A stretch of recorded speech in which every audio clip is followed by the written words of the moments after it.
12 News is your local election headquarters as we kick off our coverage of Rhode Island's primary election day. Voters across the state will be deciding by today who will be the Democratic and Republican candidates on the ballot for the upcoming November election. Most competitive races on the Democratic side, beginning with Rhode Island governor. You know the candidates by now. There they are right there. By this time tomorrow, we should know which Democrat will be on the November ballot for the 2nd congressional seat. The winner will face Republican Alan Fung to see who will succeed retiring Congressman Jim Langevin in Washington. And we're also tracking the Providence mayor's race. The winner of the primary today is expected to succeed Jorge Elorza in January, as there are no Republicans or independents in that race. 12 News reporter Kate Walsh live in Providence right now, looking ahead to the big day.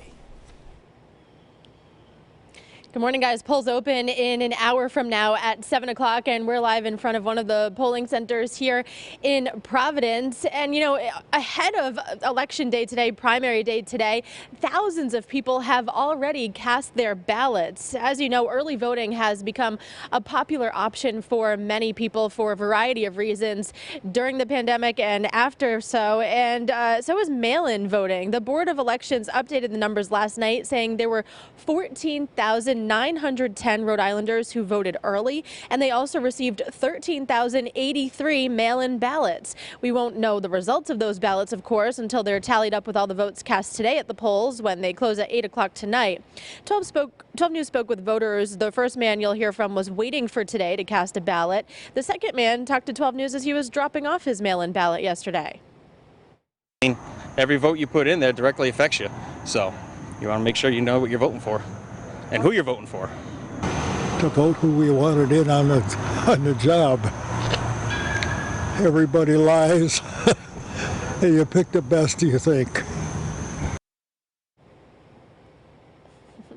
We've heard that before, right? Well, there needs to be a reason for people to actually be inspired to get out and vote, and we'll talk more about that in the next half hour. But voting is also costly to your time and also resources to actually get to a polling center today. They open at 7 o'clock this morning, and we have much more information about what's at stake today on our website at WPRI.com. Live in Providence, I'm Kate Walsh, 12 News.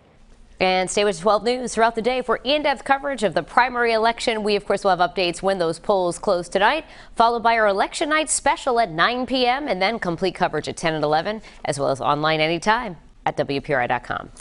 12 News, your local election headquarters. It is primary day here in Rhode Island. Polls opening up in 28 minutes. 7 o'clock this morning. They close at 8 o'clock tonight. And after that time, we'll likely know what the ballots are going to look like for our general election in November. Kate Walsh is live from a polling spot this morning with a look at the day ahead. Hey, Kate.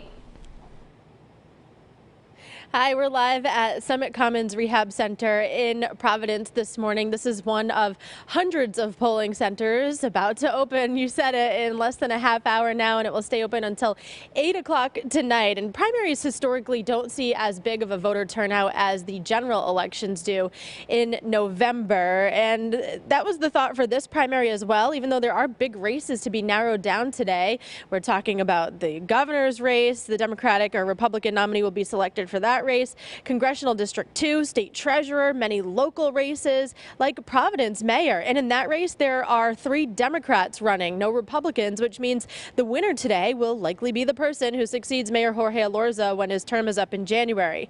Now, up until now, based on our polling, there haven't really been any races that have inspired voters to get passionate about turning out today. But 12 News political analyst Joe Fleming said that's changed a bit in the past couple weeks, especially with an increase in attack ads in the Democratic race for governor. There's been a lot more enthusiasm in the last 10 days about the governor's race than I've seen in the first 6 months of the governor's race. And that could push people to the polls. It absolutely could. People may decide, look, maybe I do want to get out there. Maybe I want to keep the governor we have, or maybe I want to change out there.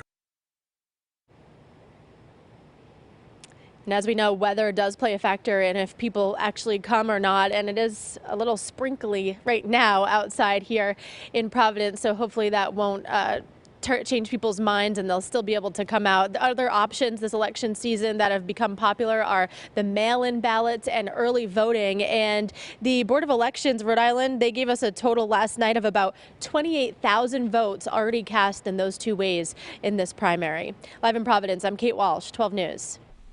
And your local election headquarters will keep you covered throughout the day on air and online. We'll bring you updates as soon as those polls close, followed by our primary night special at 9 p.m. and complete coverage on our newscast with results, reaction, and analysis at 10 and 11.